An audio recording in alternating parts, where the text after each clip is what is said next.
주님이 가라 하신 길에서 만난 축복. 군목 시절 이 나라 백성들 모두 예수 믿게 해주십시오라고 기도하는 내게 하나님은 잊지 못할 교훈 하나를 일깨워 주셨다. 부교역자 시절을 마치고 1월산에 올라 처음 군목으로 섬기던 때였다.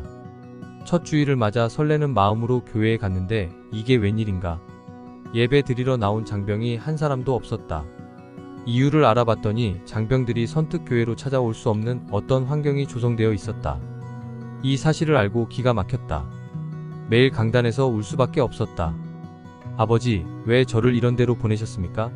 전 장병. 복음화를 위해 기도하는 저를 왜 하필 이런 곳으로 인도하셨습니까? 나는 너무나 힘이 빠지고 괴로워서 날마다 주님 앞에 간절히 기도했다. 신실한 신자 한 명 없는 이런 곳에 왜 나를 보내셨는지 모를 일이었다. 전 장병 복음화는커녕 매주 몇 명만 모여 예배 드려도 감격할 형편이었다. 나는 강단을 떠나지 못한 채 주님, 전 장병을 복음으로 변화시켜 주시옵소서라며 매일 눈물로 기도드렸다. 그렇게 얼마 동안이나 기도했을까? 갑자기 주님의 음성이 들려왔다. 내가 정말 전 장병이 신자가 되기를 원하느냐? 나는 주님의 음성에 귀를 기울였다. 내가 너 한 사람 구원하기 위해서도 하늘 보좌를 버리고 이 세상에 내려와 십자가에 못 박혀 죽기까지 해서 비로소 구원할 수 있었는데 전 장병이 구원받길 원한다면 내가 얼마나 희생해야 하는지 아느냐? 주님의 이 말씀은 내게 이 장병들을 구원하기 위해 죽을 수 있겠느냐? 라는 질문처럼 느껴졌다. 눈물이 쏟아졌다. 잠시 마음을 가라앉힌 후 주님께 고백했다. 주님, 전 장병 신자화를 위해서라면 저는 죽어도 좋습니다. 죽어도 좋으니까 전 장병들 다 예수 믿게 해주십시오. 그날 이후 나는 전 장병의 복음화를 위해 생명을 걸기로 결단했다. 순교할 각오로 희생하리라고 주님 앞에 약속했다. 내 모든 것을 다 걸겠다는 뜻이었다. 이 문제를 놓고 아내에게 먼저 양해를 구했다. 여보, 미안하지만 아이를 데리고 친정에 가 있구려. 아무것도 모르는 어린 자식은 그렇게 해서 외가에 가서 살게 되었다. 남편으로서 아버지로서 정말 미안한 일이었다. 다행스럽게도 처가 형편이 비교적 괜찮아서 나는 아예 군목 월급도 주지 않았다. 당분간 친정에 가서 얻어먹고 지내시구려. 월급은 고스란히 장병들을 위해 사용했다. 부대 관사로 들어가기 전 당분간 새빵살이를 했던 터라 나는 자유롭게 사병들을 찾아다녔다. 새벽 1시든 2시든 1월산 지역을 돌며 보초병부터 전도하기 시작하는데 그 전략은 사랑이었다. 커피도 끓여주고 과자도 나눠주면서 나는 마치 동생이나 형님을 보살피는 마음으로 섬기려 노력했다. 그 추운 날씨에 잠도 못 자며 보초를 서는 사병들을 보면 실제로 그런 마음이 안 들 수가 없었다. 진심 어린 마음으로 곁에 다가가 커피와 먹을 것을 건네고 수고한다는 격려도 아끼지 않았다. 그래서였을까? 사병들은 내가 건넨 커피며 음식을 다 먹은 뒤 기도 한번 해주고 싶은데 기도해도 될까요? 라는 요청을 거절하지 않았다. 당시는 유신 시절이었고 이데올로기 대립이 심각했던 까닭에 한밤중에 산 근처를 그렇게 다닌다는 것은 매우 위험한 일이었다. 자칫 수상한 사람으로 몰리는 날에는 그 자리에서 총성을 당할 수도 있었다. 그러나 이미 주님 앞에서 죽기를 작정한 마당에 두려울 건 아무것도 없었다. 내 안에는 이미 주께서 주신 담대함이 충천해 있었다. 그렇게 일주일을 전도하자 주일에 예배 드리러 온 사병들이 10여 명 정도 되었다.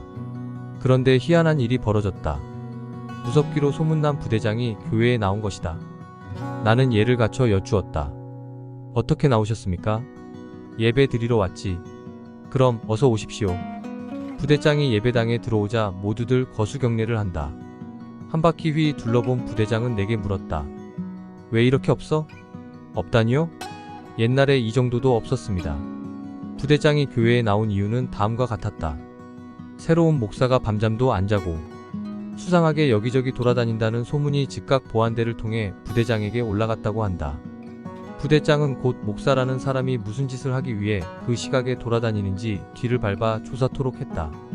아마 나에 대한 뒷조사도 보고가 되었을 것이다. 조사 결과는 뻔했다. 밤에 돌아다니는 목사는 매일 커피와 먹을 것을 갖다 주며 야간 근무하는 사람들을 위해 기도해주는 게 전부였다. 이 사실을 보고받은 부대장의 마음에 성령의 감동이 임했던 것 같다. 그는 크게 감명을 받아 스스로 교회에 찾아온 것이었다. 부대장은 예배당 자리가 비어있는 게 무척 못마땅했는지 당장 사무실로 가더니 당직 사령에게 5분 내에 전 장병 기지 교회로 집합 이라는 명령을 내렸다. 5분. 정확히 5분 내에 전 장병이 교회로 모여들었다. 그 전부터 부대장은 호랑이 부대장으로 이름을 날렸었다. 전 장병 앞에서 참모들을 몽둥이로 때릴 만큼 무섭기로 소문이 나 있었기 때문에 명령이 떨어지기가 무섭게 모두들 교회로 달려왔다. 어떤 사병은 구두끈도 못 맨 채 헐레벌떡 오기도 했다. 외출 나간 사람을 제외하고 한 사람도 빠짐없이 교회에 전 장병이 집합했다. 그렇게 해서 전 장병이 모여서 드린 첫 예배가 기록되었다. 얼마나 예배당이 비좁은지 모두 모이니까 예배당이 터질 것만 같았다.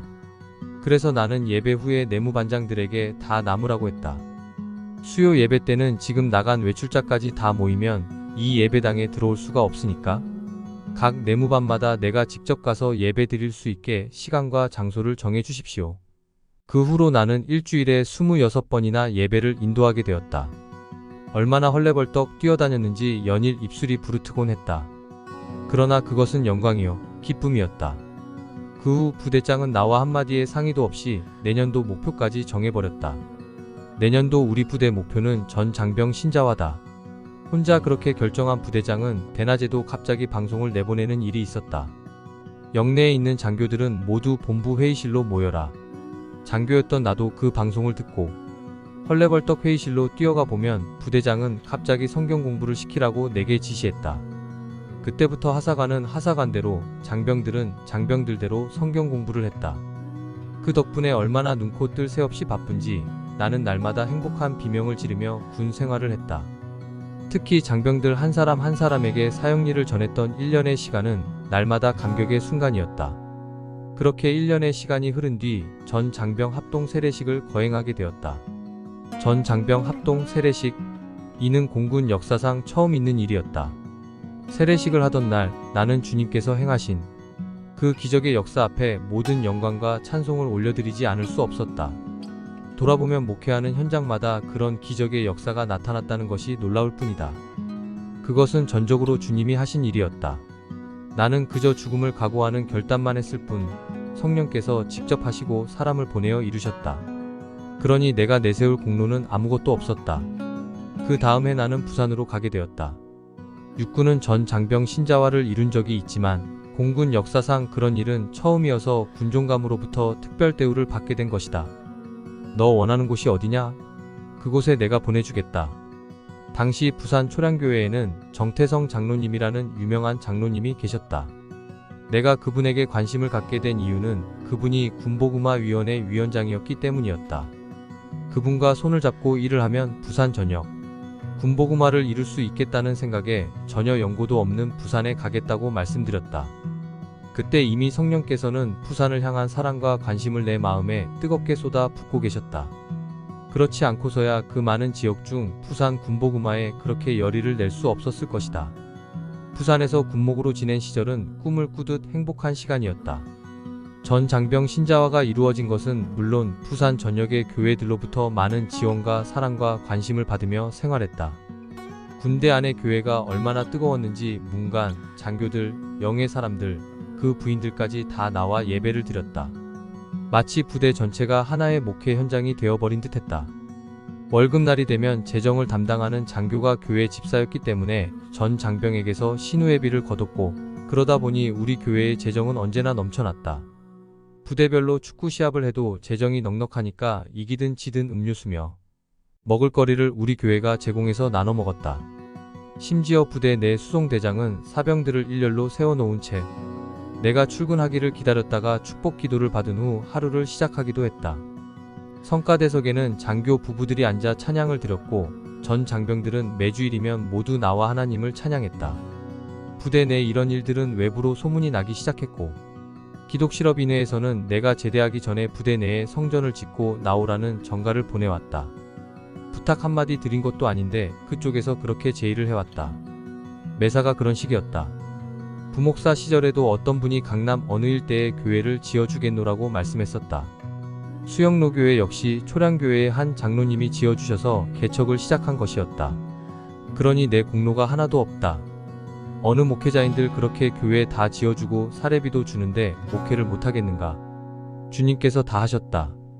다만 나는 주님의 뜻을 구하고 기다리고 결단한 것밖에 없었다. 주님께서 가라 하시니 간 것밖에 없었다. 그런데 그 길에는 엄청난 축복이 준비되어 있었던 것이다.